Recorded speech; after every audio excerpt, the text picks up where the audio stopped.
Hello, welcome back to my YouTube channel.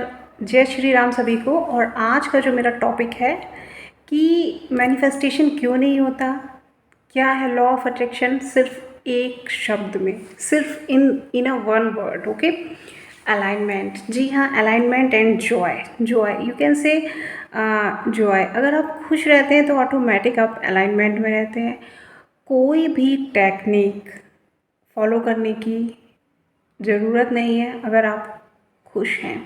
सिर्फ खुशी का नाम ही मैनिफेस्टेशन है, खुशी का नाम ही, हैप्पीनेस का नाम ही लॉ ऑफ अट्रैक्शन है।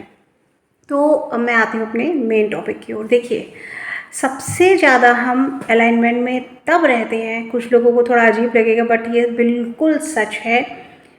If you are unmarried you are blessed, जो भी मेरा थंबनेल है कि if you are unmarried you are blessed, क्योंकि जब आप अनमैरिड होते हो तो आपके पास इतने ज़्यादा लोग नहीं होते हैं जिनकी वजह से आपका अलाइनमेंट या हैप्पीनेस ऊपर नीचे हो। मम्मी पापा होते हैं, भाई बहन होते हैं, उनसे लड़ाई हुई, जो हमारे ब्लड रिलेशन होते हैं भाई बहन, और जब तक हम स्पेशली अनमैरिड होते हैं तो उनसे कोई हमारी बेइज्जती, मान सम्मान नहीं होता, मारा पीटा, बात ख़त्म हो जाती है। नहीं तो बात नहीं करेंगे, ज़्यादा से ज़्यादा ये होता है कुछ दिन बात नहीं की, है ना। दूसरी चीज़, बिफोर मैरिज रेस्पॉन्सिबिलिटी नहीं होती है। आपकी लड़ाई हुई, कोई चीज़ आपको समझ में नहीं आई, आपने बोल दिया, कुछ कह दिया, मम्मी को भी कुछ बोल दिया, पापा को भी कुछ बोल दिया, लेकिन आपके ऊपर ये बर्डन नहीं होता कि बोलने के बाद भी आपको जिस चीज़ के लिए आपने मना कर दिया या उनके लिए कुछ करना है। मेरा कहने का मतलब ये है कि आफ्टर मैरिज क्या होता है, हस्बैंड से बोलने का मन नहीं हो रहा नेगेटिव वर्ड, मतलब कॉन्ट्रास्ट हो गया हस्बैंड के साथ, लेकिन क्या है, जो घर की रिस्पॉन्सिबिलिटी है वो तो आपको पूरी करनी ही करनी है। जो भी डेली वर्क, डेली रूटीन है, जो घर के सारे काम होते हैं वो तो आपको करनी कर। आप दुखी हैं, परेशान हैं, अलाइनमेंट में नहीं, आपको अगले के ऊपर गुस्सा आ रहा है, मगर आप अपनी रेस्पॉन्सिबिलिटी से पीछे नहीं हट सकते। पर बिफोर मैरिज ऐसा नहीं होता है। मम्मी होती है घर में, पापा होते हैं, और अपनी आपको जिम्मेदारी नहीं होती आपको सबको टाइम पे खाना देने की, और गुस्सा है तो बिल्कुल भी नहीं देंगे, वैसे भला ही बना रहे हो, ठीक है।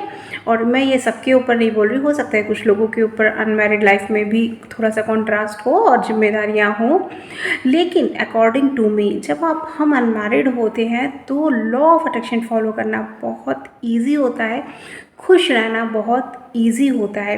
अगर मैं अपनी बात करूँ तो जब मैं अनमैरिड थी, मैं जॉब करती थी, मुझे कोई रिस्पॉन्सिबिलिटी नहीं थी कि मुझे टिफ़िन देना है अपने हस्बैंड को, या जैसे बेटे को देती हूँ सुबह उठकर फिर ऑफिस जाती हूँ, मेरे पर कोई रिस्पॉन्सिबिलिटी नहीं थी। खाना बना नहीं बना, मैं अपना ऑफिस में चली गई, ऑफिस में अपना मंगाया, कुछ खा लिया, सुबह उठी, एक्सरसाइज की, मस्त बढ़िया टिप टॉप हुई, तैयार हुई अच्छी सी, और ऑफिस चली गई। तो ये जो अनमैरिड लाइफ होती है ना, ये बार बार नहीं आती है दोस्तों। दूसरी चीज़, अनमैरिड लाइफ में हम बहुत स्ट्रेसफुल नहीं रहते हैं, ठीक है। स्ट्रेस का मतलब कि हम, अगर हमें कोई अपने मामी मामा, कोई रिश्तेदार जिनसे बात करने का मन नहीं है, या जिनके प्रति हम, मतलब जिनके साथ हमारा वाइब्रेशन मैच नहीं करता, हमारे पर बहुत बर्डन नहीं होता उनके साथ रिश्ते रखने ही रखने का। पर जब शादी हो जाती है तो टचवुड सब अच्छा होता है, बट जिन लोगों से कुछ हमारे लाइफ में ऐसे रिश्ते आते हैं, हमारे कर्मा के अकॉर्डिंग कहिए या किसी के भी अकॉर्डिंग कहिए, जिनसे हमें लगता है यार ये व्यक्ति मुझसे दूर रहे, ठीक है। बट क्योंकि अब आप अकेले उन चीज़ों के, आप एक्चुअली बिफोर मैरिज आप स्वतंत्र होते हैं, फ्री होते हैं अपने सेल्फ के डिसीजन लेने के लिए। पर आफ्टर मैरिज क्या होता है कि आपको किसी से बात करने का मन नहीं है, सिस्टर इन लॉ से बात करने का मन नहीं है, ब्रदर इन लॉ से बात करने का मन नहीं है, बहुत सारे रिश्ते होते नहीं मन है, लेकिन आपको करनी पड़ती है। कई बार आपके हस्बैंड है, आपकी मदर इन लॉ, उनकी वजह से आपको वहाँ पे थोड़ा सा होना पड़ता है, ठीक है। तो जिसकी वजह से सबसे ज़्यादा अलाइनमेंट हमारा वहाँ खराब होता है।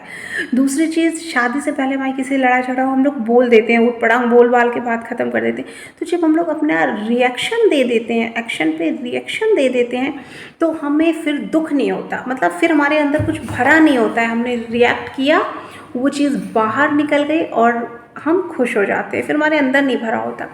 पर आफ्टर मैरिज क्या होता है, हम लोग रिएक्ट नहीं कर पाते, कुछ ऐसा कोई कुछ भी बोल के चला गया, रिएक्ट नहीं कर पाते। तो जब रिएक्ट नहीं कर पाते तो हम अलाइनमेंट में नहीं रह पाते, क्योंकि फिर जो रिएक्शन में जो सेंटेंस हमें उन्हें बोलना था वो हम खुद ही बार बार बोलते रहते हैं मन में। मुझे उनको ये बोल देना चाहिए था, मुझे ये कर देना चाहिए था। या उनका रिएक्शन हस्बैंड पे उतरता है, उनको बोलते हैं कि आपकी वजह से मैं ये नहीं, आप तो मेरा सपोर्ट नहीं करते, मतलब जो भी XYZ।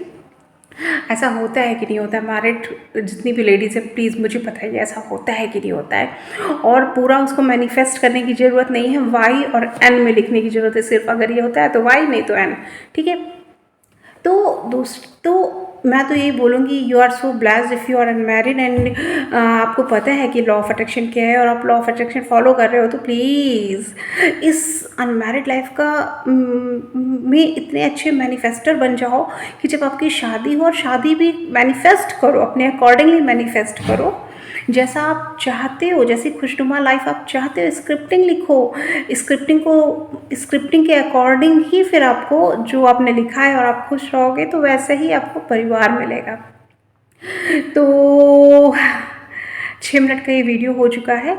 तो simple in one word manifestation कहिए, लॉ ऑफ अट्रैक्शन कहिए, सिर्फ जॉय का नाम है। जब हम खुश रहते हैं, हमारे अंदर कोई भी किसी के प्रति बुरी भावना नहीं होती। और हम बुरी भावना हमारे अंदर तब आती है जब हम रिएक्ट नहीं कर पाते। जब हम रिएक्ट कर देते तो वो चीज़ ख़त्म हो जाती है वहीं, लेकिन रिएक्ट नहीं कर पाते तो वो नेगेटिविटी हमारे माइंड में, सोल में या बॉडी में कहीं चलती रहती है, ठीक है, जिससे हम इंटरनली बहुत नेगेटिव हो जाते हैं। कैंसिल कैंसिल कैंसिल, ठीक है। तो शादी एक बहुत खूबसूरत क्या बोलूँगी रिश्ता है। शादी में बंधना एक बहुत ब्यूटीफुल लाइफ आपका स्वागत करती है शादी के बाद। तो ऐसा नहीं है कि शादी बहुत ठीक है, वर्ड नहीं यूज़ करती हूँ, मैं भी मैरिड हूँ और मैं भी बहुत खुश हूँ और अपने एक्सपीरियंस से ही हर चीज़ बताती हूँ, जो लोगों को देखती हूँ, जैसा समझती हूँ, जैसा खुद फील करती हूँ। क्योंकि कहीं ना कहीं हम लोग प्रैक्टिकल लाइफ से हट नहीं सकते, और जिस दिन हम लोग प्रैक्टिकल लाइफ से हट गए उसी दिन हम हर चीज़ मैनिफेस्ट कर ले जाएंगे। जिस दिन हम लोग समझ लिया कि हमें लोग पागल समझते हैं, हम पागल हैं, कोई दिक्कत नहीं है। जब लोगों का प्रभाव हमारे ऊपर पड़ना बंद हो गया हमारे माइंड पे, उस दिन हम बहुत बड़े मैनिफेस्टर बन जाते हैं। तो होप सो मेरा ये मैसेज आप लोगों को समझ आया होगा, कोई डाउट नहीं होगा। तो जय श्री राम सभी को, लव यू ऑल।